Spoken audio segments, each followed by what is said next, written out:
ფასნამატების სურსათზე, რომელიც ხშირად 90%-ს აღწევს. ევროპაზე ბევრად დიდი. რა მოქმედებს ფასებზე? ფასებს შორის ხოვებას განაპირობებს სადისტრიბუციო კომპანიებისა და მარკეტების მაღალი ფასნამატი, რომელიც საქართველოს საზღვრიდან დაახლოებით საშუალოდ 86% შეადგენს. არის თუ არა კარტელური გარიგება? აქტიურად ვიმუშავებთ, რომ ჩვენი თანამოქალაქეებისთვის ფასების შემცირებას მივაღწიოთ. საჭიროების შემთხვევაში ამისათვის სხვადასხვა ქვეყანაში აპრობირებულ ანტიმონოპოლიურ მექანიზმებსაც გამოვიყენებთ. გარდა ამისა, მოუწოდებ სამართალდამცავ უწყებებს სიღრმისეულად შეესალმონ საკითხი. ხელისუფლება რითეილების საკითხის შესწავლას იწყებს. გირაო თუ საპატიმრო გრიგო ლილუაშვილის საქმე. ფარველობდა თუ არა სუსის ყოფილი შეფი თაღლითურ კოლ-ცენტრებს. ამას ისაკეთებდა თავისი აგენტის, ეგრეთ წოდებული ანიტა ხაბეიშვილის, იგივე ლევან ხაბეიშვილის მეშვეობით. რა როლს ასრულებდა ლევან ხაბეიშვილი და იყო თუ არა რეიდები დადგმული კოლ-ცენტრების ცრუმი სამართებზე. ამერიკული სანქციები ევროპელებს. დღეს სახელმწიფო დეპარტამენტი გადადგამს ნაბიჯებს რათა გლობალური ცენზურის ინდუსტრიულ კომპლექსში წამყვან ფიგურებს შეეზღუდოთ შეერთებულ შტატებში შესვლა. რატომ აეგრძალათ ყოფილ ევროკომისარს და NGO-ების ხელმძღვანელებს შეერთებულ შტატებში შესვლა? ევროკომისია მკაცრად გმობს ამერიკის შეერთებული შტატების გადაწყვეტილებას და განმარტებებს ითხოვს. ვაშინგტონისა და ბრიუსელის მზარდი დაპირისპირება. რა დაუჯდება ევროკრატიას ილონ მასკის დაჯარიმება. ეთერშია კურიერი 9 საათზე. ნათია ლაზაშვილთან და დავით კაკულიასთან ერთად. თქვენ უყურებთ კურიერს 9 საათზე. დღეს 24 დეკემბერია. გიყვებით დღის მთავარ თემებს და მოვლენებს საღამოშვიდობისა. რატომ ღირს საქართველოში სურსათი ბევრად ძვირი ვიდრე ევროპაში? ფასნამატები, რომელიც ხშირად 90%-საც კი აღწევს. ზეთი, მაკარონი, ბრინჯი, კარაქი, ყველი. ზოგიერთ შემთხვევაში საზღვრიდან დახლებამდე ფასები ორმაგდება კიდეც. აქ თუ არა რითეილებს კარტერული გარიგება და დაუწესებენ თუ არა მსხვილი მარკეტების ქსელებს თამაშის მკაცრ წესებს. ოლიგოპოლიურ ბაზარზე ფასების დაწევის мотиваცია დაბალია. ფაქტორია DGG-ც და საქართველოს ბაზრის სიმცირეც, თუმცა მსხვილი ბიზნესის ხელშია ხელოვნური მექანიზმებიც, რომლებიც საბოლოოდ საქართველოს საცხოვრებლად ერთ-ერთ ძვირ ქვეყანად აქცევს. ანტიმონოპოლიური მექანიზმების ამუშავებამდე ხელისუფლება რითეილებსაც დაელაპარაკება და გამოძიებასაც იწყებს. პარლამენტის საგამოძიებო კომისია, კონკურენციის სააგენტო და თუ საჭირო გახდა შინაგან საქმეთა სამინისტროც განცხადებას უკვე სუსიც ავრცელებს. ყველაფერი ირაკლი გობახიძის განცხადებით დაიწყო. პრემიერმა მარკეტების მსხვილი ქსელების უდიდეს მოგებაზე ისაუბრა. თავად შეადარა სურსათის ფასები ევროპულ ფასებთან და ახსნა, რატომ იზრდება იმპორტი ქართული მწარმოებლების ხარჯზე. ამასთან აღმოჩნდა, რომ რითეილ კომპანიების ქსელის გაფართოების ხარჯებიც პირდაპირ აისახება პროდუქტის ფასებზე, ანუ მომხმარებლის ჯიბეებზე. მაღალია მათი წმინდა მოგების მარჟაც 7, 8 და 14%-იც კი მაშინ, როდესაც ევროპაში ანალოგიური ქსელების საშუალოდ მხოლოდ 2%-ს იგებენ. სასურსათო ოლიგოპოლია საკუთარი თამაშის წესები აქვს დაწესებული თავიანთ მარკეტებში დისტრიბუტორებისა და მწარმოებლების შესვლაზეც და ხშირად გადახდებსაც თვეობით უგვიანებენ. საკითხის შესწავლას უკვე სახელმწიფო უსაფრთხოების სამსახური იწყებს. რისი ბრალია უსამართლო ფასები? ხელისუფლების ინიციატივას უკვე მოყვა შეფასებები. შოთა ფალავანდიშვილი ისაუბრებს რითეილების საქმიანობაზე. მართველი გუნდის ინიციატივას, რომელიც პრემიერ-მინისტრმა პირადად გააჟღერა, ძალიან მალე მოხვება საგამოძიებო კომისიის შექმნად საპარლამენტო ფორმატში, რომელიც დაადგენს არის თუ არა გარკვეული კარტელური გარიგებები საცალო ქსელებში, ასე ვთქვათ, პროდუქტებზე. პარლამენტის თავმჯდომარემ ღიად განაცხადა, რომ საგაზაფხულო სესიიდან ეს პროცესი აქტიურად დაიწყება.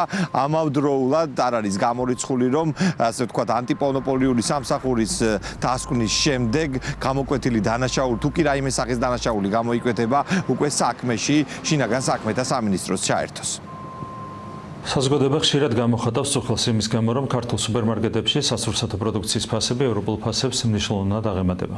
ვიდეო მიმართვაში, რომელიც მთავრობის ოფიციალურ გვერდზე გავრცელდა, პრემიერ-მინისტრი დეტალურად განმარტავს, თუ რა განაპირობებს ქართულ ბაზარზე სურსათის ფასის სიდიდეს ევროპულთან შედარებით.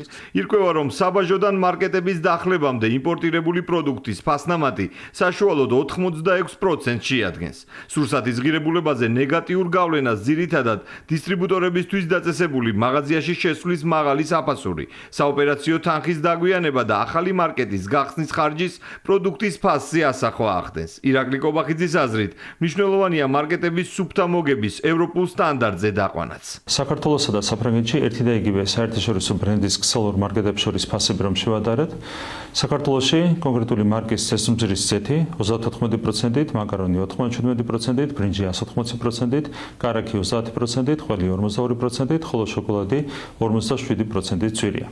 ფასებს შორის ხვეობას განაპირობებს სადისტრიბუციო კომპანიებისა და მარკეტების მაღალი ფასდამატი, რომელიც საქართველოს საზღვრიდან დაახლოებით საშუალოდ 86% შეადგენს. კვლევა აჩვენებს, რომ საქართველოში ქსელური მარკეტების ფინანსური მოგება ევროპულზე ბევრად მაღალია. კერძოდ, საქართველოში კონკრეტული საცალო ქსელების წმინდა მოგების მარჟა 7, 8 და 14%-იც გია, როდესაც ევროპაში მათი წმინდა მოგების მარჟა საშუალოდ 2%-ია. პროდუქცია ფასდამატი და მიმზოდებლისთვის დაგისრებული ფინანსური ტვირთი იმდენად დიდია, რომ ქართული მწარმოებლებისთვის ხშირად უფრო მომგებიანია საკუთარი პროდუქცია არა ქართულ მარკეტებში გაყიდონ, არამედ საზღვარგარეთ ექსპორტზე გაიტანონ. ამიტომ არის, რომ ხშირად ქართულ მარკეტებში მრავლად ნახავთ ისეთ უცხოურ პროდუქტს, რომელიც ქართულ კომპანიებს საზღვარგარეთ გააქვთ. ეს სერიოზული პრობლემაა, რადგან სახელმწიფოს ინტერესი პირიქით ქართული წარმოების სახალისება და იმპორტის მაქსიმალურად შემცირება. პრემიერ-მინისტრი ვიდეო მიმართვაში ქართული პროდუქციის მარკეტებში უფრო ინტენსიურად გამოჩენის აუცილებლობაზეც საუბრობს. ხელისუფლების გეგმა მოკლევადიან პერსპექტივაში პრობლემის მოსაგვარებლად ანტიმონოპოლიური სამსახურის აქტიურ მუშაობასაც ითვალისწინებს. ირაკლი გობახიძემ დღეს საპარლამენტო საგამოძიებო კომისიის შექმნაც დაანონსა, რომელიც ფასებზე სავარაუდო კარტელური გარიგებების არსებობას საჯარო ფორმატში შეისწავლის. არსებული პრაქტიკა აჩენს ეჭვს, რომ ბაზრის მოთამაშეები შესაძლოა შეთანხმებულად კარტელური პრინციპით მოქმედებდნენ, რასაც ბუნებრივია დამატებითი ანალიზი ესაჭიროება. აქტიურად ვიმუშავებთ სადისტრიბუციო კომპანიებისა და მარკეტების ქსელების წარმომადგენლებთან, რომ ჩვენი თანამოქალაქეებისთვის ფასების შემცირებას მივახციოთ. საჭიროების შემთხვევაში ამისათვის სხვადასხვა ქვეყანაში აპრობირებულ ანტიმონოპოლიურ მექანიზმებსაც გამოვიყენებთ. გარდა ამისა, მოუწოდებს სამართალდამცავ უწყებებს სიღრმისეულად შეესალონ საკითხი და დაადგინონ ხომ არ იკვეთება კონკრეტული სუბიექტების საქმიანობაში სისხლის სამართლის დანაშაულის ნიშნები. ასევე მინდა ვთხოვო საქართველოს პარლამენტს შექმნა საპარლამენტო კომისია, რომელიც საკითხის შესაფასებლად შესაბამის საპარლამენტო ბერგეტებს გამოიყენებს. პრემიერ-მინისტრის მიმართვას დღეს საერთო განცხადებით უპასუხეს საქართველოში მოქმედმა ქსელურმა მარკეტებმა. რიტეილ ჯგუფი, რომელშიც ბაზარზე მოქმედი ბიზნესი შედის, პრემიერთან კონსულტაციებისთვის მზადაა. ბიზნესმენები ძირითად პრობლემად DGG-ს მაღალ ნიშნულ სასახელებენ. ასოციაცია და მისი წევრები სულ მზადყოფნას გამოთქვავენ პრემიერ-მინისტრთან უშუალო დიალოგის ფარგლებში დეტალურად განიხილონ ყველა ციფრი, მათ შორის მათი წარმომავლობა, სტრუქტურა და ის ობიექტური მიზეზები, რომლებიც გავლენას ახდენს ფინანსურ მაჩვენებლებზე. ასოციაციას არაერთხელ დაუფიქსირებია პოზიცია ისეთ მნიშვნელოვან საკითხებზე, როგორებიცაა დამატებული ღირებულების გადასახადი, საბანკო საკომისიოები, ასევე რეგულაციებიდან გამომდინარე ხარჯების ზრდა, რომლებიც პირდაპირ აისახება საბოლოო მომხმარებლებზე. კომპანიებთან სასურსათო პროდუქციის ფასების დარეგულირებაზე აქტიურ მუშაობას გეგმავს ეკონომიკის სამინისტროც. უწყებაში განმარტავენ, რომ მაღალი ფასდამატების პრობლემას ევროპული გამოცდილების შესაბამისად მიუდგებიან. აღნიშნული გამოწვევა არ ახალია და მხოლოდ საქართველოში არ ფიქსირდება, მსგავსი ტიპის გამოწვევები ფიქსირდებოდა მათ შორის ევროპის ქვეყნებში, რომელსაც სხვა ქვეყნებმა სხვადასხვა ადეკვატური მექანიზმებით უპასუხეს. ჩვენი მიზანია, რომ აღნიშნული საკითხი სიღრმისეულად შევისწავლოთ, რათა შესაბამისი ადეკვატური მექანიზმებით უპასუხოთ გამოწვევას. ინიციატივას არადამაჯერებლად მიიჩნევს ოპოზიცია. ხელისუფლების ოპონენტები ფიქრობენ, რომ სასურსათო ბაზარზე მსგავსი ტიპის შარევა ბიზნესს დააზიანებს, რაც ეკონომიკაზე ნეგატიურად აისახება. თემა, რომელიც ჯერ ინიცირებული არ არის და ხედვა არ არის წარმოდგენილი, როგორ უნდა გადაიჭრას ეს პრობლემა, ამასთან დაკავშირებით ვერ გეტყვით.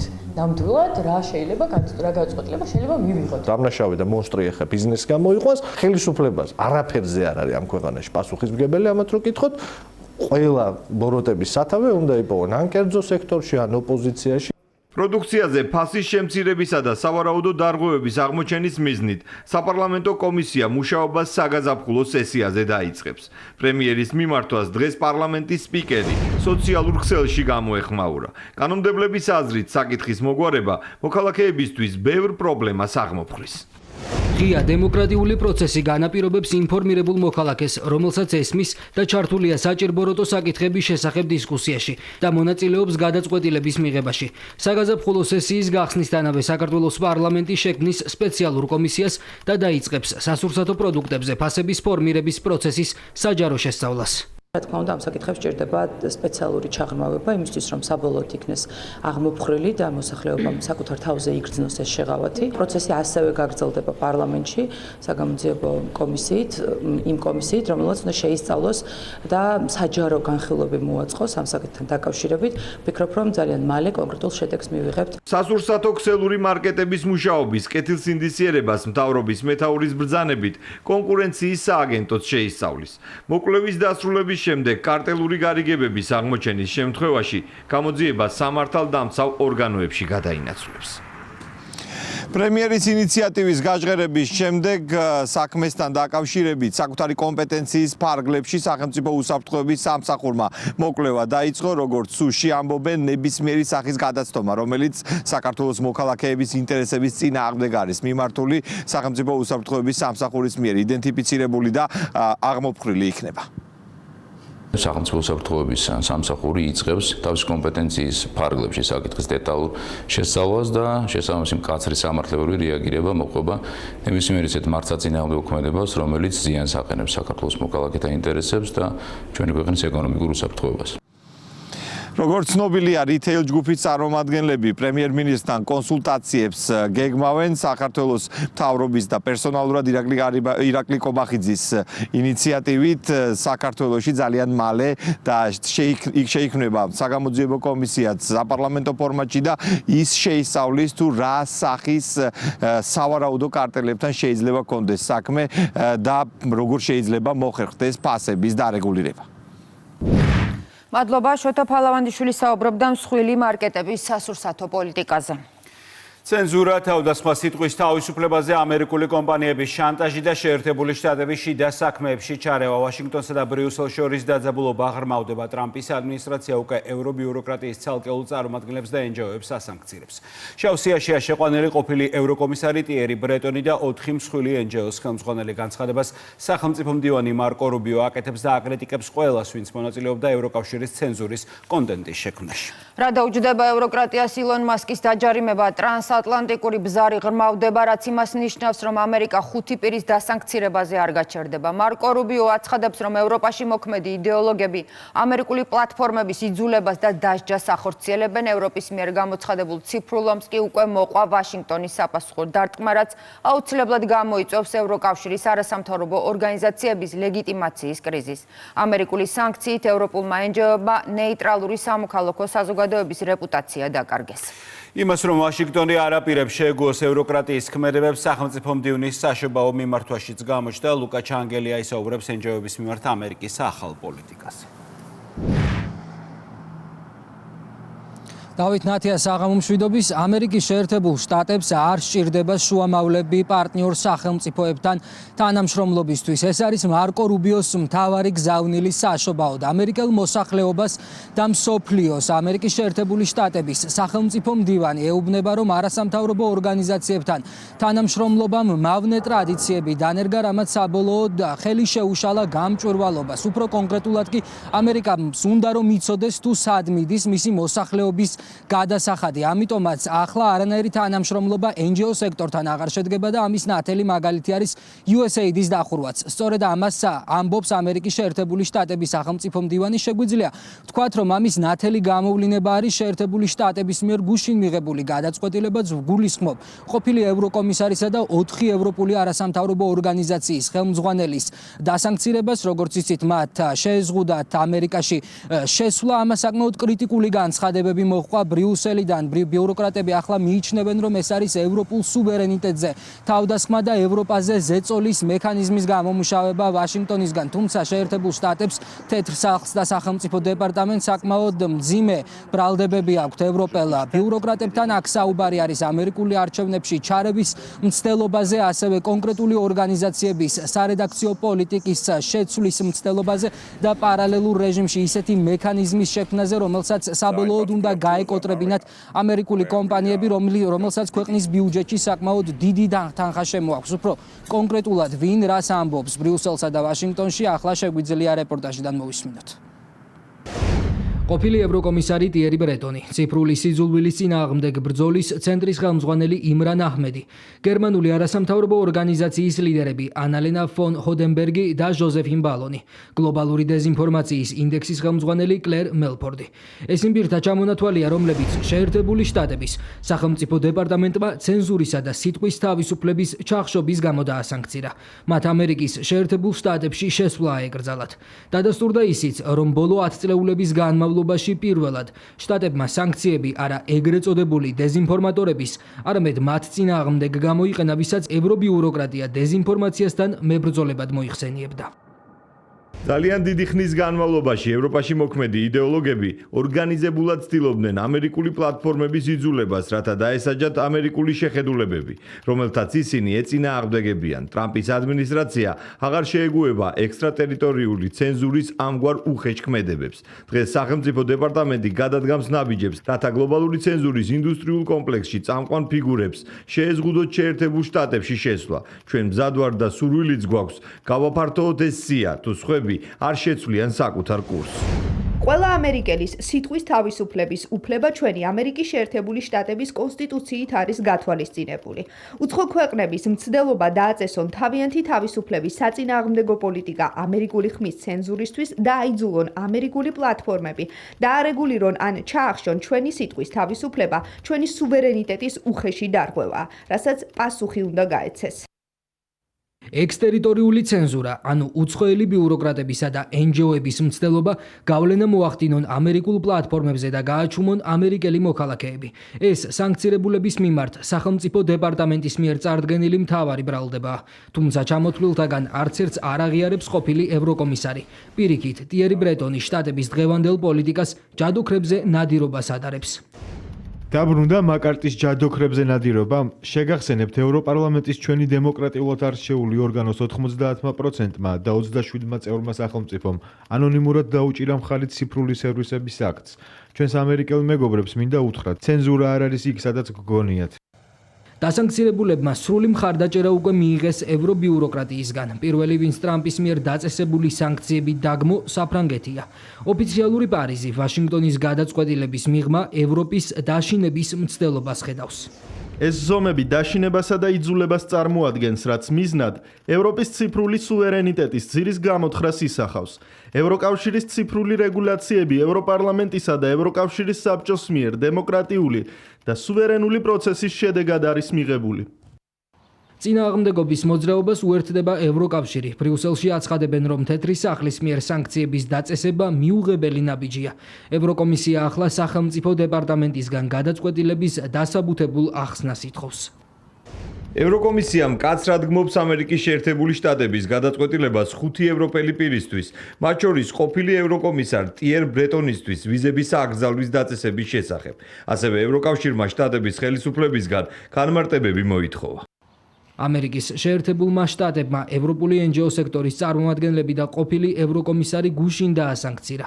ვაშინგტონში არ გამორიცხავენ, რომ ამერიკაში შესვლის შეზღუდვა სანქცირებული პირების ოჯახის წევრებზეც გავრცელდეს.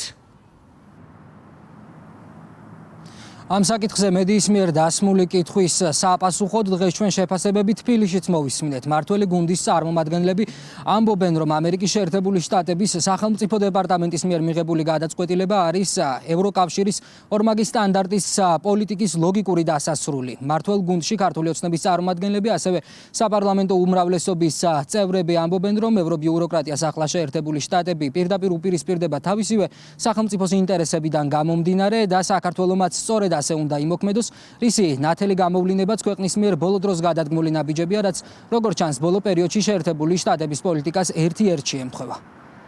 ჩვეულებრივი ორმაგი სტანდარტი, ხო, ის რისკენაც ჩვენ მოგვიწოდებენ, თვითონ აკეთებენ, ის რაც ჩვენთვის თურმე არ შეიძლება, მათთვის შესაძლებელია და ასე შემდეგ. ძალიან ბევრი მაგალითი შეგვიძლია მოვიყვანოთ ამ დამოკიდებულებასთან, რომ არის კავშირში და საზოგადოება დღეს უკვე ნათლად ხედავს თუ რა პროცესები მიმდინარეობს და კიდევ ერთხელ მინდა საზოგადოებას აუხსნა, რომ ყველაზე მთავარი არის ჩვენ განვახორციელოთ, გავაკეთოთ და გავატაროთ ის პოლიტიკა, რომელიც ჩვენი ქვეყნისთვის, ჩვენი ქვეყნის ხვალინდელი დღისთვის იქნება მნიშვნელოვანი. თქვენ როგორც ხედავთ, ყველა გამოდის თავიანთი ქვეყნის ინტერესებიდან გამომდინარეობს. მოქმედებს ისე, როგორც საკუთარ ქვეყანას ჭირდება, საკუთარ ხალხს ჭირდება და იგივე უნდა გავაკეთოთ ჩვენც.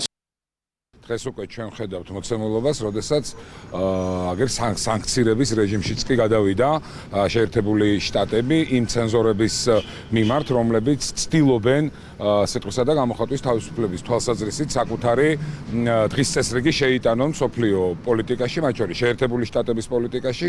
მარკო რუბიომ ჩათვალა, რომ ამ პირების შესვლა შეერთებულ შტატებში იქნება საფრთხე შეერთებული შტატების საგარეო პოლიტიკისთვის. ეს არის ხაზგასმა და კიდევ ერთი დასტური იმის, რომ სამწუხაროდ ევროკავშირის მხრიდან ანტიდემოკრატიული ხაზი კვლავ გრძელდება, მათ შორის სიტყვისა და გამოხატვის თავისუფლების მიმართებით. ამერიკის შეერთებულ შტატებსა და ევროკავშირს შორის ბოლო დროს ურთიერთობები რომ მწვავდება, ამას არაერთი ფაქტორი ამტკიცებს. ერთ-ერთი საკითხი, რითაც და ფორმა, რითაც უკვე მოუწოდა ოფიციალურმა ვაშინგტონს ევრობიუროკრატებს შეცვალონ თამაშის წესები და დაუბრუნდნენ რეალურ ფასეულებებსა და ღირებულებებს, იყო 33 გვერდიანი ეროვნული უსაფრთხოების სტრატეგია, რომელიც ვაშინგტონმა რამდენიმე კვირის წინ გამოაქვეყნა. მადლობა. ვაშინგტონის ახალი პოლიტიკის შესახებ ევროპული NGO-ების მიმართ ლუკა ჩანგელია საუბრობდა. მეორე დღე გრიგოლ ლილუაშვილის დაკავებიდან გირაო თუ პატიმრობა სუსის ყოფილი შეფი იზოლატორში დატოვეს. მფარველობდა თუ არა სახელმწიფო უსაფრთხოების სამსახურის ყოფილი ხელმძღვანელი კოლ-ცენტრებს. სწორედ კოლ-ცენტრების საქმის მოწმეები და მნიშვნელოვანი ინფორმაციები გახდა დღევანდელი პროცესის დახურვის მიზეზი, რის შემდეგაც ლილუაშვილს ორთვიანი წინასწარი პატიმრობა შეუფარდეს. სუსის ყოფილი უფროსი საკუთარ პროცესს არ დასწრებია. საქმის მასალების გაცნობისთვის მას დრო სჭირდება. ეს დრო კი 16 თებერვლამდე აქვს, რადგან მომდევნო სხდომა სწორედ 2 თვის შემდეგაა ჩანიშნული. გამოძიებას მასთან კითხვების სისხლის სამართლის 4 საქმეზე აქვს, მათ შორის იყო თუ არა რეიდები დადგმული თაღლითური კოლ-ცენტრების ცრუ მისამართებზე. სუსის ყოფილი ხელმძღვანელი არც ერთ ბრალდებას არ აღიარებს, მათ შორის არც საკუთარი ბიძაშვილის კოლ-ცენტრების მფარველობაზე. გამოძიების ინფორმაციით კი სახელმწიფო უსაფრთხოების სამსახურის ყოფილი შეფი სწორედ კოლ-ცენტრების ფულით აფინანსებდა ოპოზიციურ მედიას საშუალებებს. რას იღებდა სანაცვლოდ? პოლიტიკოსების და ექსპერტების ნაწილი ვარაუდობს, რომ მათ შორის თავდაუსხმელობის პაქტი იყო გაფორმებული, სადაც საკუთარი როლი ჰქონდა ლევან ხაბეიშვილს, რომელიც სუსის დავალებებს ასრულებდა და მიზანმიმართულად საუბრობდა კოლ-ცენტრების არარსებულ მისამართებზე.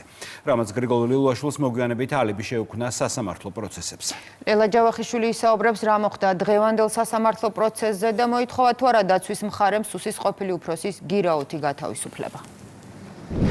გრიგოლ ლილუაშვილი წარდგენილ ბრალს არ ეთანხმება, ამ მოტივით მისმა ადვოკატმა თავდაპირველად ჯერ საკუთარი დაცვის ქვეშ მყოფი აღკვეთის ღონისძიების გარეშე დატოვება მოითხოვა, თუმცა ბრალდების მხარის შუამდგომლობის შემდეგ მოითხოვა 50,000 ლარიანი გირაოს გამოყენება. პროკურატურის პოზიცია გაითვალისწინა საბოლოო ჯამში სასამართლომ და სუსის ყოფილი უფროსი პატიმრობაში დატოვა. მოსამართლემ დააკმაყოფილა ბრალდების მხარის შუამდგომლობაც სხდომის ხურვის თაობაზე, რაც გამოძიების ინტერესების გათვალისწინებით აიხსნა.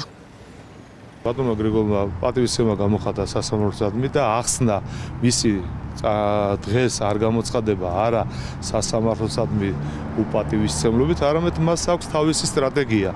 მას არ უნდა იმ როლში ყოფნა, რომ მხოლოდ მოისმინოს ბრალდების ცალსახად პოზიცია და არ იყოს სრულად ინფორმირებული სისხლის სამართლის საქმის მასალებზე. შესაბამისად, გამოთქვა სურვილი, რომ ბუნებრივია 24 საათი ქონდა ხომ სასამართლოს ვადა, რომ ჩაენიშნა აღკვეთის ღონისძიება და ჩვენ რეალურად 24 საათზე კი არა, რამდენიმე საათი ქონდა იმისათვის, რომ 30 ტომს გავცნობილიყავით. ბრალდების მხარე ითხოვს აღკვეთის ღონისძიების კონკრეტული სახის გამოყენებას. ბრალდების მხარემ უნდა ისაუბროს როგორც ფაქტობრივ საფუძველზე აღნიშნული პატიმრობის გამოყენების, ისე ფორმალურ საფუძვლებზე, რაც თავისთავად საჭიროებს, რომ შევიდეთ გარკვეულწილად მტკიცებულებების განხილვაშიც. იმის გათვალისწინებით, რომ საქმე არის საკმაოდ სენსიტიური, ძალიან ბევრი დეტალი არის დასადგენი, საკმაოდ აქტიურ ფაზაში ვარ და აქტიურად მუშაობ. აქედან გამომდინარე მიმდინარე ბრალდების მხარე მიზანშეწონილად მიიჩნევს, რომ გამოძიების დასრულებამდე არ გამჟღავნდეს კონკრეტული დეტალები, რადგან გამოძიებას მიეცეს შესაძლებლობა სრულყოფილად იქნეს ჩატარებული ყველა საგამოძიებო მოქმედება. ბრალდების მხარეს გამოძიების დეტალებზე დღეს მედიის შეკითხვებისთვის არ უპასუხია, რადგან მან განმარტა და ითქვა ისიც, რომ მხარეებს ხელი აქვთ მოწერილი გაუთქმელობის პირობაზე. ითქვა მხოლოდ ის, რომ გამოკითხულები არიან საქმესთან შემხებლობაში მყოფი პირები, თუმცა კონკრეტულად ვინ ეს არ დაკონკრეტებულა. ითქვა ასევე ისიც, რომ კოლცენტრების მფარველობა არის ერთ-ერთი კომპლექსური დანაშაული, რასთან დაკავშირებითაც ამ ეტაპზე ინტენსიური სამუშაოები მიმდინარეობს. საბავშვო ბაღების ტენდერები, ქრთამის აღება, ბიზნესის ლობირება და კოლცენტრების მფარველობა. გამოძიება ინტენსიურად მუშაობს იმ ვერსიაზეც, რომლის მიხედვითაც ლილუაშვილი თანამზრახველებთან ერთად ცდილობდა. არ გამჟღავნებულიყო ოპოზიციური მედია საშუალებების დაფინანსების წყარო, კოლცენტრები. პროკურატურის ინფორმაციით საუბარია ათობით ცენტრზე, საიდანაც სუსის ყოფილი უფროსი დიდ შემოსავალს იღებდა. ნაწილი კი სწორედ კონკრეტულ მედია საშუალებებში მიდიოდა. შემთხვევით არ ვარ სახელმწიფო უსაფრთხოების სამსახურის ოფისთან. აი ეს არის მთავარი კოლცენტრი. მედიაში კოლცენტრების თემით ლევან ხაბეიშვილი აქტიურობდა. სუსის ხელმძღვანელი, რა თქმა უნდა, მარტო არ არის ამ ყველაფერში. დანაშაულის ადგილზე მივედი თავად, საიდანაც ძარცვავენ უცხოეთის მოქალაქეებს. სწორედ ნაციონალური მოძრაობის ყოფილ თავმჯდომარეს ასახელებენ სუსის ყოფილი უფროსის მოკავშირედ. მიმდინარე გამოძიების პარალელურად ამ ვერსიას ლევან ნიკოლეიშვილი ავრცელებს. ნეიტრალური საქართველოს წევრი ამბობს, რომ კოლცენტრებიდან დაფინანსებული მედიებით გრიგოლ ლილუაშვილზე ხელოვნური თავდასხმები მთავარი პრობლემიდან ყურადღების გადასატანად ხდებოდა. რა დროსაც ორივე მხარის ინტერესების გათვალისწინებით რეალური თაღლითური კოლცენტრები ხელშეუხებელი რჩებოდა. ნიკოლეიშვილის თქმით, ხაბეიშვილი ლილუაშვილის ერთობლივი სქემით, სწორედ დაზღვევის მიზნით ამხელდნენ ამბავს, რაც სინამდვილეში ალიბის შექმნას ემსახურებოდა. მეტი დამაჯერებლობისთვის კი სუსის მაშინდელმა უფროსმა ტელევიზიებს სასამართლოშიც უჩივლა. პროცესი კი მოიგო, რადგან მედია მიზანმიმართულად აშუქებდა კოლცენტრების არასწორ მისამართებს. პოლიტოვსკაიას 10, აფაქიძის 5, ჭავჭავაძის 30 ნომერი. ვაქტიურობდა მხოლოდ იმ ნათლისში, რაც მისთვის იყო საინტერესო, მაგრამ მეორე ნათლისში, რაც მას აწყობდა და რაც ეხმარებოდა ოპოზიციას, რაც კიდევ ერთხელ ადასტურებს იმას, რომ ეს ადამიანები ურთიერთკავშირში იყვნენ ერთმანეთთან. ეს იყო ფარსი, ეგრეთ წოდებული ფარსი და გათამაშება, რომ თითქოს ვიღაცას რაღაცას აბრალებ და ამავდროულად მეორე მხარეს გაქვს შენიღბული, ასე ვთქვათ, თამაში. ამას ისაკეთებდა თავისი აგენტის ეგრეთ წოდებული ანიტა ხაბეიშვილის, იგივე ლევან ხაბეიშვილის მეშვეობით. ალბათ მადლობაც უნდა უთხრათ იმ სამგონიო ორგანოებს, რომ აი ესეთი სქემების ვიღაცისთვის შეიძლება ჭყალებს ვიძახი ჩეკისტური, მაგრამ აბსოლუტურად გოიმური გამოძიებული ხდება. ჩვენ ყოფილვართ დამნაშავეები და ისინი ყოფილან მართლები. ლევან ხაბეიშვილის მეგობრებს გრიგოლ ლილუაშვილთან მისი გარიგების არ სჯერათ. ნაციონალურ მოძრაობაში არგუმენტად სწორედ ხაბეიშვილის აქტიურობა მოჰყავთ. ამბობენ, რომ ის, ვინც ლილუაშვილს მედიით საჯაროდ ამხელდა, მისივე თანამზრახველი ვერ იქნებოდა. ერთადერთი პოლიტიკოსი იყო ფაქტობრივად, რომელმაც პირველმა დაიწყო ასე აქტიურად საუბარი ამ პრობლემაზე, მათ შორის ჩვენი ანტიკორუფციული გუნდი აქტიურად მუშაობდა ამ ყველაფერზე. მე რა თქმა უნდა, იყვნენ მედია საშუალებებიც, რა თქმა უნდა, იყვნენ სხვა ადამიანები, სხვა პოლიტიკოსებიც, მაგრამ ლევან ხაბეიშვილი იყო ყველაზე აქტიური. და თურმე ამ კაცის ბრალი ყოფილა ლილუაშვილი, რომ სუსის უფროსი, რომ კორუფციაში ყოფილა ჩაფლული და კოლცენტრებს ფარველობდა და არ ყოფილა იმ სისტემის ბრალი, რომელიც ერთ-ერთი ლიდერი იყო და ხელმძღვანელი. ეხლა ეს რა ლოგიკაა? ქართული ოცნებისთვის კი სწორედ რომ ლოგიკურია, როცა საუკეთესო თავდაცვად თავდასხმას იყენებ. არის თუ არა ეგრეთ წოდებული კოლცენტრების საქმის ერთ-ერთი მთავარი ფიგურანტი ლევან ხაბეიშვილი. მართლგუნდში ამბობენ, რომ საეჭვო კავშირები გამოსაძიებელია. მედიაში აქამდე გავრცელებული ინფორმაცია კი დაწყებული გამოძიების კონტექსტში ბევრ კითხვას უკვე აჩენს.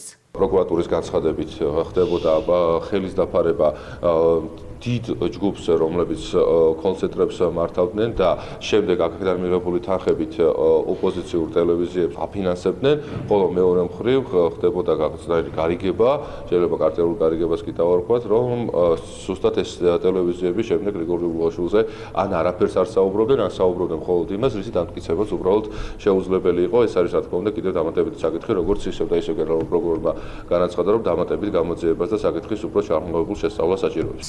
საზოგადოებრივ ორგანოებს უნებრივია აქვთ გამოსაძიებელი ის მოცემულობა, რაც რადიკალურ ოპოზიციასა და ასევე მათი მხარდამჭერ მედიებსა და კოლ-ცენტრებთან კავშირში არსებობს. ამის შესახებ ირიბი თუ პირდაპირ იმტკიცებულებები, როგორც ჩანს, სამართალდამცავ ორგანოებს გააჩნიათ. პროკურატურის ინფორმაციით უსაფრთხოების სამსახურის ყოფილი უფროსი კოლ-ცენტრებს ახლო ნათესავის სანდრო ლილუაშვილის მეშვეობით მართავდა. თავად სანდრო ლილუაშვილი სუსმა მიმდინარე წლის ოქტომბერში დიდი ოდენობით უკანონო შემოსავლის ლეგალიზების ბრალდებით დააკავა. დაკავებულია რომეო მიქაუტაძეც, რომელიც გამოძიების მტკიცებით ლილუაშვილს ბიზნესმენებთან ქრთამის აღებისთვის შუამავლობდა. საგამოძიებო უწყების ცნობითვე სუსის ყოფილი უფროსი კოლ-ცენტრებთან ერთად მფარველობდა თბილისის მერიის ბაღების სააგენტოს ყოფილ უფროს კახა გვანცელაძესაც, რომელიც ლილუაშვილის გავლენით ბაღების მომარაგების კომპანიებთან კონტრაქტების გაფორმების სანაცვლოდ ეგრეთ წოდებულ ატკატებს იღებდა. კორუფცია და დანაშაულებრივი საქმიანობისთვის ხელის დაფარება. სუსის ყოფილ ხელმძღვანელს 2021-23 წლებში 2.365.000 დოლარისა და 1.5 მილიონ ლარის ქრთამის აღებას ედავებიან. ბრალის დამტკიცების შემთხვევაში უსაფრთხოების სამსახურის ყოფილ უფროს 11-დან 15 წლამდე პატიმრობა ემუქრება. ძეულად აყვანილი ბებია თავისუფალი აშვილიშვილი კი დააკავებული სიცოცხლის მოსპობის მუქარით 32 წლის გიორგი კაღაშულმა ძეულად 76 წლის ბებია ერთადერთი მოთხოვნით აიყვანა. ბრალდებული ემიგრაციიდან ყოფილი ცოლის ჩამოყვანას ითხოვდა. ნელი კაღაშულმა შვილიშვილის ტყვეობაში 3 საათი გაატარა წარსულში ნასამართლეობმა და ამჟამად პირობითი მსჯავრის ქვეშ მყოფა მამაკაცმა ძევალი ბებია ღუმელთან დასვა, რომ არ შესწიებოდა და წამლის მიღების საშუალებაც მისცა. სიღნაღის რაიონის სოფელი ქვემო ბოდბე ასაკოვანი ქალი კიდევ დიდხანს იჯდებოდა ღუმელთან შვილიშვილს თავად რომ არ დაერეკა პოლიციაში და მათთვის ყოფილი ცოლის ჩამოყვანა არ მოეთხოვა. გიორგი კაღაშულმა ბებია ყოფილ ცოლში ვერ გაცვალა. 3 საათიანი ტყვეობის დეტალები დღეს 76 წლის ნელი კაღაშულმა კურიერის კამერასთან გაიხსენა. რაც შეეხება ბრალდებულს, ის დანაშაულს არ აღიარებს, თუმცა თუ შვილიშვილს საკუთარი ბებიის მძევლად აყვანა დაუმტკიცდა, მას 14 წლამდე პატიმრობა ელის. ის აიქიდი და ჯედა მე გადმოიდა ჩემ გვერდზე და ხელი ისე კონდა მოჭერილი ამაზე რომ გასახარი არა მქონდა. შვილიშვილის მიერ მძევლად აყვანილი ბებია კურიერთან იმ 3 საათს იხსენებს რა დროსაც მას თავისუფლება უკანონო დაღუკვეთეს. ნელი კაღაშვილი ყვება რომ შვილიშვილმა ის ღუმელთან დასვა, ყელზე დანა მიადო და უთხრა რომ არ განძრეულიყო. შეშინებული ქალი შვილიშვილის მოთხოვნებს დაემორჩილა. მე ცუდი გული გამიხდა ძალიან იგრეთ გულით ვერავარ კარგად და მე ვთხარ შვილო აი მაგიდაზე წამალია და მიდი რა გეხოცები მომაწოდე წყალი იქავე მქონდა ბოდლით ადგეს ბავშვი რომ მივიდა წამალი მომაწოდა მე ეს მარცხენა ხელი ამიშვა 3 საათის განმავლობაში ბებიამ არ იცოდა რატომ უკრძალავდა შვილიშვილი გადაადგილებას და რატომ ემუქრებოდა დანით. ძევლად აყვანის მიზეზი 76 წლის ქალმა სამართალდამცველების მისვლამდე რამდენიმე წუთით ადრე გაიგო. ირკვევა რომ გიორგი კაღაშულს ერთადერთი ულტიმატუმი ჰქონდა. ითხოვდა მისი ყოფილი მეუღლის უცხოეთიდან საქართველოში დაბრუნებას. წინააღმდეგ შემთხვევაში კი ბებიას მოკლავდა. დარეკა 12 და აღარ მახსოვს ზუსტად რა სიტყვა უთხრა რა იმ ოპერატორო გადაიცა მე გიორგი კაღაშვილი თავად დარეკა თვითონ დარეკა თვითონ მე პოლიციაც მაშინვე მალევე მოვიდნენ სოყელანი პოლიციას ეუბნებოდა რომ ჩემი მეუღლე იტალიაში წავით ჩამომიყვანეთო მე კიდევ ეუბნებოდი ჩუმად რა გაჩერდი გიორგი ახლა ეგრე უცბად აქ არავის არ მოგიყვანენითო 76 წლის ქალის უკანონოდ აღკვეთილი თავისუფლება მაშინ დასრულდა, როდესაც ადგილზე სამართალდამცველები მივიდნენ. რამდენიმე წუთიანი მოლაპარაკებების შემდეგ პოლიცია 32 წლის მამაკაცი გაანეიტრალა და დააკავა. რას ელაპარაკებოდნენ პოლიციელები გიორგის? გაჩერდი ბებიას თავისუფლე გამოდი გარეთ რა გინდა მოვაგვაროთ საქმე მაგრამ ეს არ აინებდებოდათ რა. ხوارდა ყელი უნდა გემეეჭრა ფაქტიურად, ეგეთი აზრი ჰქონდა მაგას. დანაშაულის სიღნაღის რაიონის სოფელ ქვემო ბოდბეში მოხდა. ირკვევა რომ გიორგი კაღაშვილი პირობითი მსჯავრის ქვეშ იყო. ოჯახის ინფორმაციით მან ყოფილ მეუღლეზე იძალადა. გიორგი კაღაშვილი, რომელიც სამართალდამცველებმა მძევლად ხელში ჩაგდების ბრალდებით დააკავეს, დანაშაულს არ აღიარებს. დანაშაულს არ აღიარებს კი რა თქმა უნდა. დაკავებულს ბრალი უკვე ოფიციალურად წარედგინა. დანაშაულის დამტკიცების შემთხვევაში მას 14 წლამდე პატიმრობა ემუქრება. კილო და 200 გრამი კოკაინი, რომლის ღირებულებაც $1,000,000 აღწევს. დიდი ოდენობით ნარკოტიკების შემოტანაზე თბილისის აეროპორტში რუსეთის მოქალაქე დააკავეს. 36 წლის ქალს კოკაინი ჩემოდანში მოწყობილ სპეციალურ სამალავში ჰქონდა მოთავსებული და დარწმუნებული იყო, რომ საზღვარს უპრობლემოდ გაევლიდა, თუმცა აღმოჩნდა, რომ ქართველ სამართალდამცველებს ნარკოტიკების შემოტანაზე წინასწარ ჰქონდათ ოპერატიული ინფორმაცია. ახლა გამოძიება ცდილობს დაადგინოს, ყავდა თუ არა დაკავებულს თანამზრახველები. კოკაინი ადგილობრივი შავი ბაზრისთვის იყო განკუთვნილი, თუ 36 წლის ქალი საქართველოს გავლით ნარკოტრანზიტის სქემებში იყო ჩართული. ალისა განელეს ბრალის დადგენილება გააცნეს, ხელბორკილები დაადეს და პოლიციის განყოფილებაში გადაიყვანეს. რუსეთის მოქალაქემ საქართველოში 1 კილო და 200 გრამი კოკაინი შემოიტანა. საზღვრის გადმოკვეთის და შემოწმების გავლის შემდეგ ახალგაზრდა ქალი ცენტრალური კრიმინალური პოლიციის თანამშრომლებმა აეროპორტშივე დააკავეს. ჩატარებულია კიდევ ერთი წარმატებული საპოლიციო ღონისძიება, რის შედეგადაც აღკვეთილია საქართველოში განსაკუთრებით დიდი ოდენობით ნარკოტიკული ნივთიერება კოკაინის შემოტანა. საქართველოში შემოტანილი კილო და 200 გრამი კოკაინის ფასი შავ ბაზარზე $1,000,000-ზე მეტია. განსაკუთრებით დიდი ოდენობით ნარკოტიკი რუსეთის მოქალაქეს სამგზავრო ჩანთაში ჰქონდა დამალული. კურიერის ინფორმაციით ცენტრალური კრიმინალური პოლიციის დეპარტამენტის თანამშრომლებმა ჩამოფრენილ მგზავრზე ოპერატიული ინფორმაცია მიიღეს. საზღვარზე შემოსვლისთანავე ახალგაზრდა ქალი გადაამოწმეს და გახსნეს ბარკი. $1,000,000-ზე მეტის ღირებულების ნარკოტიკი მუქი ფერის ჩემოდანში სპეციალურ სამალავში საგულდაგულოდ იყო დამალული. კოკაინი რამდენიმე ფენა პოლიეთილენის პარკით იყო შეფუთული. ვინ იყო განსაკუთრებით დიდი ოდენობის კოკაინის ადრესატი და რა მიზნით შემოიტანა ქალმა ნარკოტიკის საქართველოში. ამის დასადგენად სამართალდამცველები ინტენსიურ საგამოძიებო მოქმედებებს ატარებენ. აეროპორტში ჩატარებული საპოლიციო ღონისძიების დეტალებზე ცენტრალური კრიმინალური პოლიციის დეპარტამენტის დირექტორის მოადგილემ ისაუბრა. ღონისძიების ფარგლებში ამოღებულია განსაკუთრებით დიდი ოდენობით ნარკოტიკული ნივთიერება კოკაინი, რომლის ღირებულებაც შავ ბაზარზე $1,000,000-ზე მეტს წარმოადგენს. დაკავებულია რუსეთის მოქალაქე. შინაგან საქმეთა სამინისტრო უკომპრომისო ბრძოლას აგრძელებს ნარკოდანაშაულის წინააღმდეგ.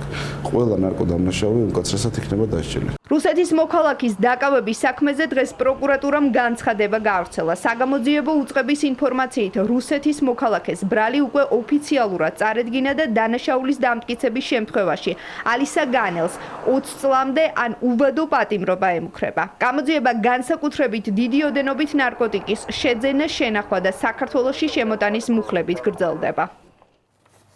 გენერალური პროკურატურის შეთავაზება მოკლული მასწავლებლის გიგა ავალიანის ოჯახს და ვრცელი განმარტება სისხლის სამართლის საქმეზე მთავარი საგამოძიებო უწყება მზად არის შეხვდეს დაზარალებულის ოჯახს და გამოძიებასთან დაკავშირებით ინფორმაცია მიაწოდოს. პროკურატურამ ავალიანის ოჯახს ერთხელ უკვე შესთავაზა შეხვედრა, თუმცა ის არ შედგა. დაზარალებული ოჯახის ადვოკატის საქმის მასალის ასლების გადაცემასაც ითხოვდა, თუმცა დოკუმენტებს ის იმ შემთხვევაში მიიღებს, თუ ხელს მოაწერს გაუთქმელობის შესახებ ხელწერილს. მასწავლებლის მკვლელობის საქმეზე ამ დროისთვის 4 პირია დაკავებული, მათ შორის ის არასრულწლოვანი, რომელმაც ავალიანს ჯანმრთელობის განზრახ მძიმე დაზიანება მიაყენა. გიგა ავალიანის სისხლის სამართლის საქმეზე პასუხისგებაში მიცემულია 4 პირი. მათ შორის პასუხისგებაშია მიცემული ის კონკრეტული ბრალდებული, რომელმაც უშუალოდ მიაყენა მძიმე დაზიანება მას. პირს, რომელმაც გიგა ავალიანს სასიკვდილო დაზიანება მიაყენა, საგამოძიებო უწყება ჯანმრთელობის განზრახ მძიმე დაზიანებას ედავება. სისხლის სამართლის საქმის გარემოებებზე გენერალურ პროკურატურაში დღეს კიდევ ერთხელ ისაუბრეს. საგამოძიებო უწყებაში ამბობენ, რომ ამავე საქმეზე დაკავებულ კიდევ 3 ადამიანს ბრალად ედება დანაშაულის შეუტყობინებლობა. გამოძიება კი ისევ გრძელდება. უწყება მზადაა შეხვდეს დაზარალებულ მხარეს და მიაწოდოს ინფორმაცია საგამოძიებო მოქმედებებთან დაკავშირებით. ჩვენ არ გვაქვს ინტერესი საქმეში რომელიმე პირს ხელი დავაფაროთ ან არ შევაფასოთ სათანადოდ მისი ქმედება. მაგრამ ამავდროულად უნდა გვესმოდეს, რომ ბრალდების მხარეს ჭირდება კონკრეტული ინფორმაცია იმისათვის, რომ კონკრეტული სისხლის სამართლის საქმეზე მიიღოს ობიექტური გადაწყვეტილება, რადგან სამართალში არსებობს მტკიცებულებითი სტანდარტი. რაც ნიშნავს იმას, რომ ნებისმიერი პირის ქმედება უნდა დადასტურდეს შესაბამისი ინფორმაციით. ინფორმაციით, რომელიც იქნება უტყუარი და რომელიც იქნება დამაჯერებელი. პროკურორის განმარტებას წინ უძღოდა საგამოძიებო უწყების განცხადება, სადაც ვკითხულობთ, რომ გიგა ავალიანის ოჯახს ჯერ თბილისის პროკურორთან, შემდეგ კი საპროკურორო საქმიანობაზე ზედამხედველობის დეპარტამენტის წარმომადგენლებთან შეხვედრა შესთავაზეს, თუმცა დაზარალებულმა მხარემ ორივე შემთხვევაში უარი განაცხადა. საგამოძიებო უწყება ამავე განცხადებაში საუბრობს იმ მიზეზებზეც, რის გამოც დაზარალებულის ადვოკატს საქმის მასალების გადაცემაზე უარი ეთქვა. 2025 წლის 7 ნოემბერს ოჯახის ადვოკატმა ითხოვა საქმის მასალის ასლების გადაცემა, რაზეც მას პროკურორის დადგენილებით უარი ეთქვა საქმის მასალების გახმაურების საშიშროების, შესაბამისად გამოძიების ინტერესების დაცვის მოტივით და არასრულწლოვანთა მართლმსაჯულების კოდექსის გათვალისწინებით. აღნიშნული დადგენილება ზემდგომ პროკურორთან გასაჩივრდა 19 ნოემბერს და ვინაიდან 18 ნოემბერს საქმე უკვე სასამართლოში იყო წარმართული, საჩივრის ავტორს ეცნობა, რომ საჩივრის დაკმაყოფილების შემთხვევაშიც მოკლებული ვიყავით შესაძლებლობას საქმის მასალების გადაცემის შესახებ. ამის შემდეგ ოჯახის ადვოკატმა საქმის მასალების გადაცემის მოთხოვნით მიმართა საქმის არსებითად გამხილველ მოსამართლეს. სასამართლომ დააკმაყოფილა ადვოკატის თხოვნა და რადგან სისხლის სამართლის საქმეში ფიგურირებენ არასრულწლოვნები, მოითხოვა დაზარალებულის უფლებამონაცვლეს დაეწერა ხელწერილი საქმის მასალების გაუთქმელობის შესახებ, რაზეც ამ დრომდე რეაგირება და უკავშირი სასამართლოსთან არ მომხდარა. დაზარალებულის ინტერესების დამცველი ამბობს, რომ გიგა ავალიანის ოჯახს გაუთქმელობის ხელწერილზე ხელმოწერის გადაწყვეტილება ჯერ მიღებული არ აქვს, ისევე როგორც საგამოძიებო უწყების წარმომადგენლებთან შეხვედრის საკითხზე. ოჯახი მიიჩნევს, რომ ეს განცხადება არის პროკურატურის მხრიდან ბოდიში და ამ ბოდიშს მიიღებს თუ არა ეს ოჯახი, მხოლოდ და მხოლოდ მათი გადასაწყვეტია. გაუთქმელობაზე ინფორმაცია მომაწოდეს, ეს პოზიცია ჯერ არ გვაქვს შეჯერებული, ჯერ არ გვაქვს გადაწყვეტილება მიღებული.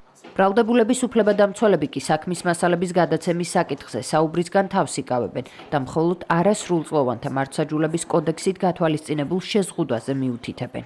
არასრულწლოვანთა მიმართებაში, რა თქმა უნდა, ეს საკითხი გარკვეულწილად შეზღუდულია. ჩვენ შეგნებულად არც გამოხატავთ პოზიციაზე, არც დავაფიქსირებთ, ვინაიდან ეს არის პროკურატურის და დაზარალებულის, უმეტესად პროკურატურის გადასაწყვეტი და დაზარალებულ მხარესთან, რა თქმა უნდა, მოსაგვარებელი საკითხი. პროკურატურა განმარტავს, რომ საქმეში არსებულ ფაქტობრივ გარემოებებზე საუბრისგან თავს იკავებს, როგორც დაზარალებული მხარის ინტერესებიდან, ასევე არასრულწლოვნების საქმის გამოძიების სპეციფიკიდან გამომდინარე. საგამოძიებო უწყებაში კიდევ ერთხელ ამბობენ, რომ მზად არიან შეხვდნენ დაზარალებული მხარის ნებისმიერ წარმომადგენელს და მიაწოდონ ინფორმაცია საქმის გარემოებების შესახებ. ნებისმიერი პროკურორი, რომელიც ამ საქმეში იღებს მონაწილეობას, არის მზად, რომ შეხვდეს დაზარალებული მხარის ნებისმიერ წარმომადგენელს. ჰქონდეს მასთან საუბარი ამ სისხლის სამართლის საქმეზე, აუხსნას ნებისმიერი დეტალი, მოისმინოს დაზარალებული მხარის არგუმენტაცია, მათი მოსაზრებები. გიგა ავალიანის საქმის არსებითი განხილვა 26 დეკემბერს გაიმართება. პროცესი ბრალდების ხარის მტკიცებულებების გამოკვლევითა და პროკურატურის მოწმეების დაკითხვით გაგრძელდება. სამხრეთ კავკასიის რეგიონში ყველაზე მასშტაბური 8300 მეტრის სიგრძის სარკინიგზო გვირაბი 100 კილომეტრიანი ახალი ლიანდაგი, ხიდები და სადგურები. ჯამში 100-ზე მეტი სხვადასხვა ტიპის შენობა ნაგებობა. შუა დერეფნის გლობალური პროექტის მონაწილე საქართველოს სახმელეთო გადაზიდვების ყველაზე იაფი საშუალების რკინიგზის მოდერნიზაციას ასრულებს. დასრულებულია პროექტი, რომელსაც ურთულეს გეოლოგიურ პირობებში წლები დასჭირდა და რომლის ჯამური ღირებულებაც საბოლოოდ მილიარდი ლარი დაჯდა. ამ პროექტით რკინიგზის საექსპლუატაციო ხარჯებიც მცირდება, იზრდება უღელტეხილის მონაკვეთზე უსაფრთხოება რკინიგზის სტაბილიზაციის პერიოდის დასრულების შემდეგ კი ბათუმამდე მგზავრობის დრო 40 წუთით მცირდება. საქართველოს რკინიგზის მოდერნიზაციის პროექტის დასრულების პრეზენტაცია სოფელ ქვიშხეთთან შედგა ღონისძიებას პრემიერ-მინისტრი და მისი კაბინეტის წევრები დაესწრნენ იყო სიტყვით გამოსვლებიც. მარიამ კოპალეიშვილს ვრთავთ ხაშურის მუნიციპალიტეტიდან. მარიამ, რაზე ისაუბრა ირაკლი კობახიძემ და როგორია საქართველოს რკინიგზის განვითარების გეგმა? რკინიგზის მოდერნიზების პროექტი უკვე დასრულებულია, შედეგად სახეზეა სრულად განახლებული სარკინიგზო ინფრასტრუქტურა, როგორც თქვენ აღნიშნეთ, ღონისძიება ცოტა ხნის წინ გახსნა. საქართველოს პრემიერ-მინისტრმა ეს არ არის მხოლოდ ინფრასტრუქტურული განახლება, ეს არის მკაფიო პოლიტიკური და სტრატეგიული არჩევანი, ამბობს ირაკლი კობახიძე საკუთარი სიტყვით გამოსვლის დროს, სადაც ის ხაზს უსვამს საქართველოს სატრანზიტო როლს და ამ კუთხით ის ამბობს, რომ სატრანზიტო როლის გაძლიერება ქმნის იმის საფუძველს, რომ მომავალში სავაჭრო ტვირთბრუნვა და ნაკადების მიღება კიდევ უფრო გაიზარდოს, რაც თავის მხრივ გაიზრდება ევროპასა და აზიას შორის. ამ კუთხით ირაკლი კობახიძე საუბრობს საქართველოს როლზე შუა დერეფნის როლის გაძლიერებაში, რაც ჩვენს ქვეყანას ყველაზე საიმედო და უსაფრთხო კორიდორად აქცევს. დასრულდა საქართველოს რკინიგზის მასშტაბური მოდერნიზაციის პროექტი. ეს არ არის მხოლოდ ინფრასტრუქტურული განახლება. ეს არის კაფეო პოლიტიკური და სტრატეგიული არჩევანი, რომელიც საქართველოს გააკეთა საკუთარი მომავლის, ეკონომიკური სიძლიერისა და გლობალურ პროცესებში ღირსეული ადგილის დასამკვიდრებლად. რკინიგზა ყოველთვის იყო საქართველოს სახელმწიფოებრიობის ეკონომიკისა და დაკავშირებადობის მნიშვნელოვანი საყრდენი. საქართველოს ახალი ხვალინდელი დღის შესაქმნელად მუხჩაუხრელად შრომობს 10,000-ზე მეტი რკინიგზელი. 1872 წელს დაფუძნებული ქართული რკინიგზა დღეს 153 წლის შემდეგ განვითარების ახალ ეტაპზე გადადის. ეტაპზე, რომელიც პასუხობს 21 საუკუნის გამოწვევებს, ტექნოლოგიურ სტანდარტებს და გლობალური ვაჭრობის ახალ რეალობას. პროექტის ფარგლებში განხორციელდა უპრეცედენტო მასშტაბის სამუშაოები. აშენდა ახალი ხიდები და გვირაბები, 100 მეტი საინჟინრო ნაგებობა, დაიგო დაახლოებით 100 კილომეტრი ახალი ნიადაგი და დამონტაჟდა საერთაშორისო სტანდარტების შესაბამისი უსაფრთხოების სისტემები. ეს არის ერთ-ერთი ყველაზე მასშტაბური ინვესტიცია, რაც თანამედროვე საქართველოს სატრანსპორტო სექტორში განხორციელებულა. ამ პროექტის დასრულებით მნიშვნელოვნად გაიზარდა საქართველოს რკინიგზის გამტარუნარიანობა, შემცირდა საოპერაციო ხარჯები, გაძლიერდა უსაფრთხოება და გაუმჯობესდა მგზავრთა კომფორტი. ჩვენ შევქმნით ინფრასტრუქტურა, რომელიც ემსახურება არა მხოლოდ დღევანდელ, არამედ ხვალინდელ ეკონომიკას. მსოფლიო დღეს გეოპოლიტიკური და ეკონომიკური ტრანსფორმაციის პროცესია. იცვლება მიწოდების ჯაჭვები, იზრდება უსაფრთხო პროგნოზირებადი და სანდო სატრანსპორტო მარშრუტების მნიშვნელობა. ამ კონტექსტში საქართველოს როლი გააზრებული და სტრატეგიული გადაწყვეტილებით გამყარებული უნდა იყოს. სწორედ ამ პოლიტიკის გამოხატულებაა საქართველოს მთავრობის ინიციატივები, ანაკლის ნავსადგური, რკინიგზის მოდერნიზაცია და სხვა მნიშვნელოვანი პროექტები, მათ შორის აღმოსავლეთ და დასავლეთის საგზაო ინფრასტრუქტურა. ჩვენი მომავალი სწორედ ინტერმოდალური ტრანზიტული ფუნქცია, რომელიც ყველა სახის ტრანსპორტს ერთიან ეკოსისტემაში მოაქცევს. ამ მხრივ ასევე მნიშვნელოვანია ლოჯისტიკური პროცესების გაციფრულება, რაც აქტიურად მიმდინარეობს. შუა დერეფანი არის არაუბრალოდ ალტერნატიული გზა, არამედ ახალი სტანდარტი ევროპასა და აზიას შორის კავშირისთვის. ჩვენი მიზანია საქართველოს ჩამოყალიბდეს ამ დერეფნის საკვანძო, სანდო და შეუძლო რგოლად. ქვეყნად, რომელიც ტვირთების სწრაფ, უსაფრთხო და უწყვეტ გადაადგილებას უზრუნველყოფს. რკინიგზის მოდერნიზაცია სწორედ ამ ხედვის ნაწილია. ის აძლიერებს ჩვენს კონკურენტულ ენერგიენობას, ზრდის სატრანზიტო პოტენციალს და ქმნის წყალსაფუძველს იმ ზარდი სავაჭრო ნაკადების მისაღებად, რომლებიც მომავალ წლებში ევროპასა და აზიას შორის კიდევ უფრო გაიზრდება. ჩვენი ხელისუფლების ამოცანაა შუა დერეფანის საბოლოოდ იქცეს ყველაზე საიმედო, უსაფრთხო და ეფექტიან კორიდორად რეგიონში.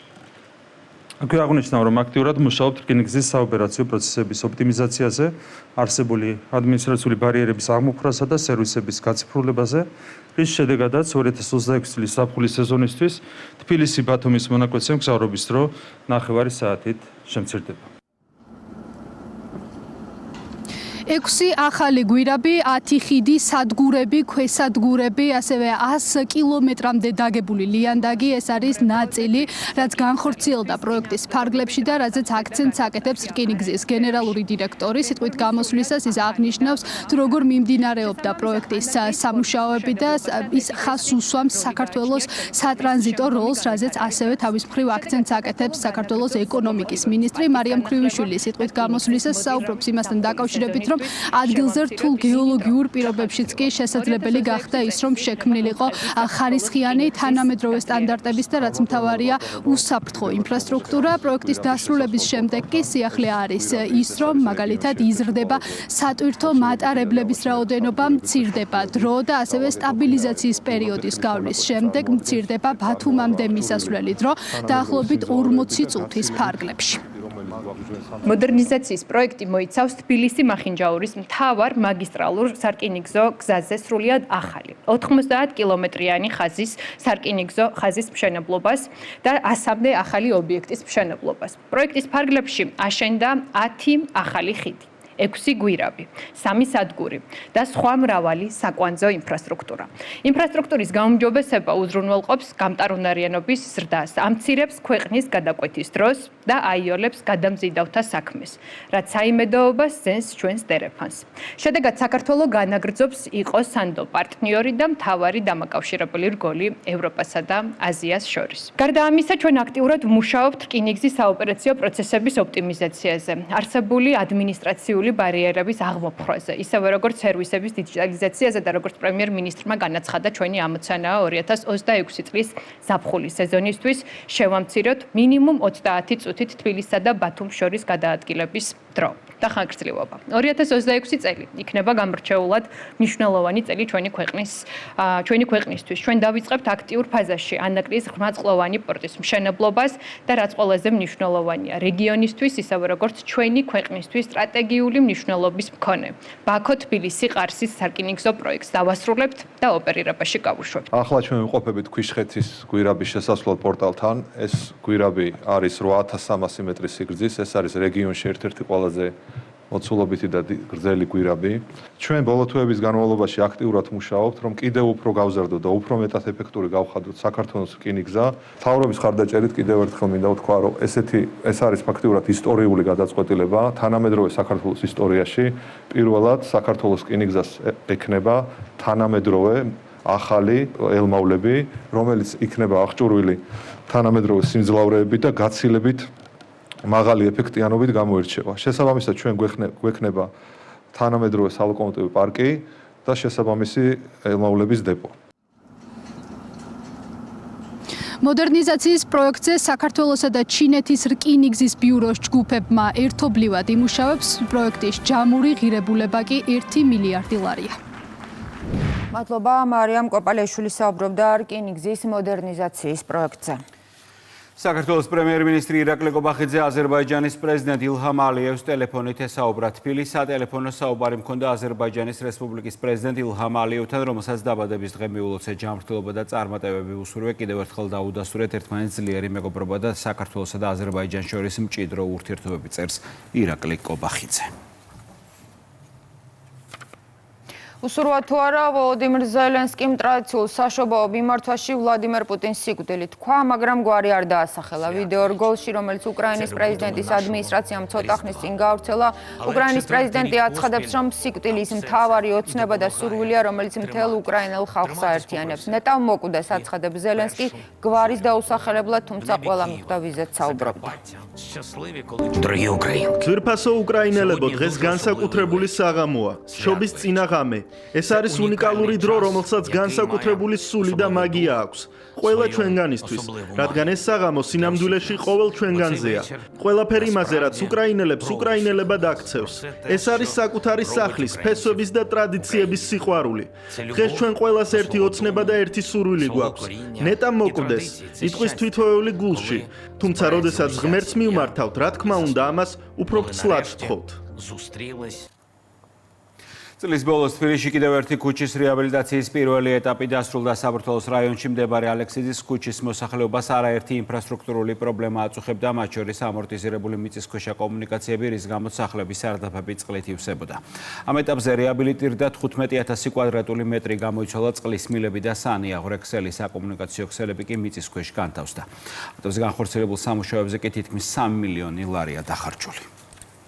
რასაც უყურებდი, ხო, ყველაფერი კეთდებოდა ძალიან კარგად და ხარისხიანად. ძალიან ლამაზად არის ყველაფერი გაკეთებული. აი სიბინძურე რაც იყო, ყველაფერი მოშორდა.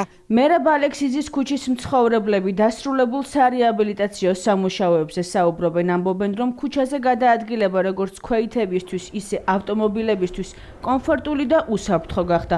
ადგილობრივები აღნიშნავენ, რომ ალექსიძის ქუჩა ასეთი კეთილმოწყობილი არასდროს ყოფილა. იყო კანალიზაციის და ყველა კომუნიკაციის უდიდესი პრობლემა მიწისქვეშ. მოწესრიგდა ეს თემა და რა თქმა უნდა ეს არის ძალიან სასიხარულო ყველა მაცხოვრებლისთვის. ქუჩები კეთდება, ლამაზდება და თითოეულმა ჩვენთაგანაც უნდა მივიღოთ საიმისოდ მონაწილეობაშიც, რომ ნუ დავაბინძურებთ. სარეაბილიტაციო სამუშაოები 15000 კვადრატულ მეტრ ფართობზე ჩატარდა, დაიგო ასფალტი, საფარი და მოეწყო ტროტუარები.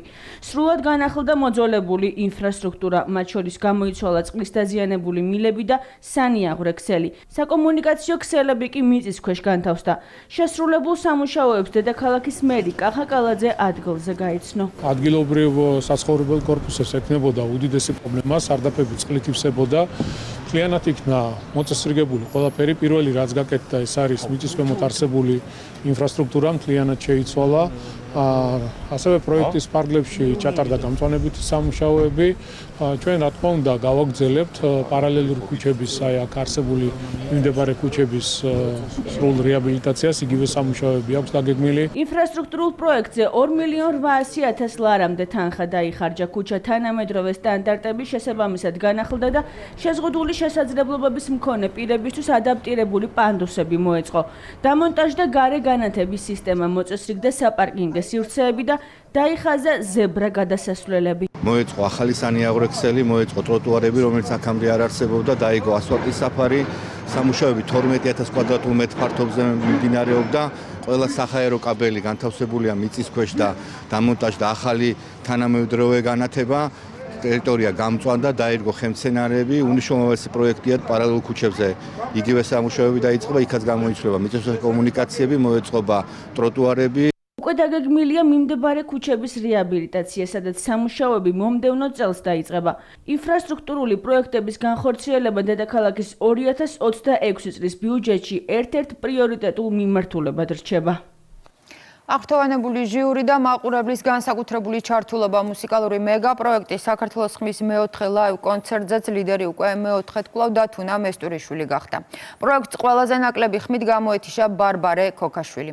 საქართველოს ხმაში მონაწილეობას 6 მონაწილე აგრძელებს და განსაკუთრებულად საპასუხისმგებლო ეტაპისთვის ემზადება. 30 დეკემბერს მაყურებელი ნახევარფინალს იხილავს. ამ დღეს შოუს არაერთი, არამედ 3 მონაწილე დატოვებს, რაც იმას ნიშნავს, რომ ფინალში მხოლოდ 3 კონკურსანტი გავა.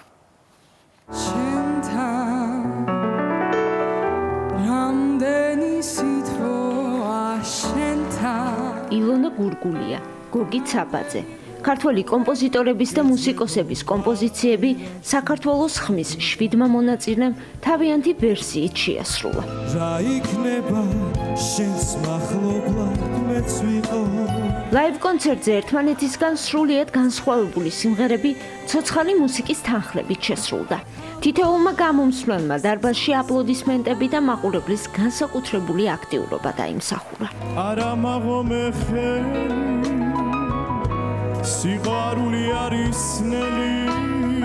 დათუნა მესტურიშვილს კომპოზიტორ ქეთი გაბისიანის სიმღერამ არა მაღომე ხელი მეოთხედ ლიდერის ტიტული შეუნარჩუნა. კომპოზიტორი მეჭდა ჟიურიში და მაინც იყო ყელო. საბოლოოდ მაინც შედგა და მადლობა ჩემს გულშემატკივარს, რომ მეოთხე ლაივში გავხდი ლიდერი. დათუნა არის ყოველთვის ღირსეულად გამოდის სცენაზე და დღეს ჩემი სიმღერით წარსდგა და ძალიან მე ორმაგად ნერვიულობდი. ლიდერია უკვე რა, აგერ უკვე მე რამდენი ტურია და ყოჩახ დათუნას გულშემატკივრებს. ამას მოუწოდებ ყველას გულშემატკივარს, იმიტომ რომ თქვენ წყვეთ ეხა თითეული კონკურსანტის ბედს წყვეთს მაყურებელი. მეოთხე ლაივ შოუ ძლიერი კონკურენციის პირობებში მიმდინარეობდა. დათუნა მესტურიშვილს რამდენიმე ხმით გიორგი ლაფაჩიშვილი ჩამორჩებოდა. წარმატებული გამოსვლის მიუხედავად პროექტს ყველაზე ნაკლები ხმით ბარბარე ქოქაშვილი გამოეთიშა.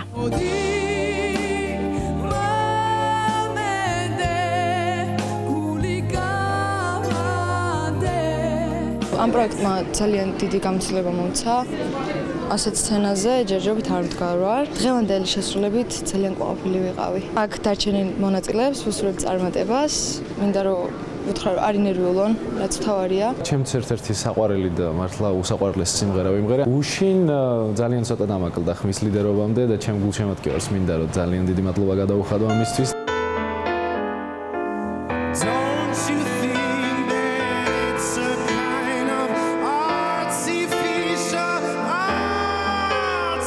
მეგაპროექტის ერთ-ერთი გამორჩეული მონაწილე ქეთი გაბისიანის ოქროს ღილაკის მფლობელი გიორგი ფრუიძია. 23 წლის კონკურსანტმა სერგი გვარჯელაძის Artificial Love შეასრულა.